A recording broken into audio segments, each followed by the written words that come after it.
Delhi public स्कूलचे मधील Delhi public शाळा आहे त्या शाळेचे दोन ड्रायव्हर बस ड्रायव्हर हे गांजा पिताना रंगेहात पकडले गेलेले आहेत. माझ्याबरोबर सूरज कोकटे आहे.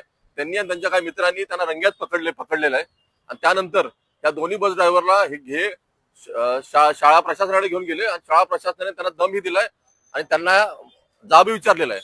आणि त्यानंतर हे दोन्ही ड्रायव्हर पळून गेलेले आहेत. तर आपण बघितलं असेल की अत्यंत गंभीर विषय आहे.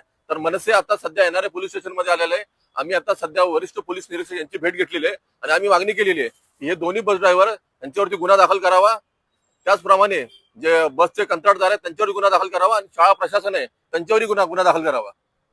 आपण बघितलं असेल की काही महिन्यांपूर्वी की दिल्ली पब्लिक स्कूलच्या एका 5 वर्षाच्या मुलावरती एका बस ड्रायव्हरने लैंगिक अत्याचार केले होते आणि त्यावेळी ही डीपीएस शाळेमध्ये खूप मोठं जन आंदोलन उभं झालं होतं. आणि त्यावेळी हे शाळेच्या तमाम पालकांनी आरोप केला होता की तो जो बस ड्रायव्हर आहे तो गांजाचं सेवन करायचा, पण त्याची त्यावेळी शहानिशा झाली नाही आणि त्या बाबीचं आपण बघितलं की शाळा प्रशासनाने हे इन्कार केला होता. पण आता ह्या गोष्टी समोर आलेल्या आहेत. तर आमचं म्हणणं आहे आणि त्यावेळी सर्व पालकांची हीच मागणी होती की ह्या ढिसाळ कारभाराला जे जबाबदार आहेत मुख्याध्यापक, त्या मुख्याध्यापकांचं निलंबन व्हावं.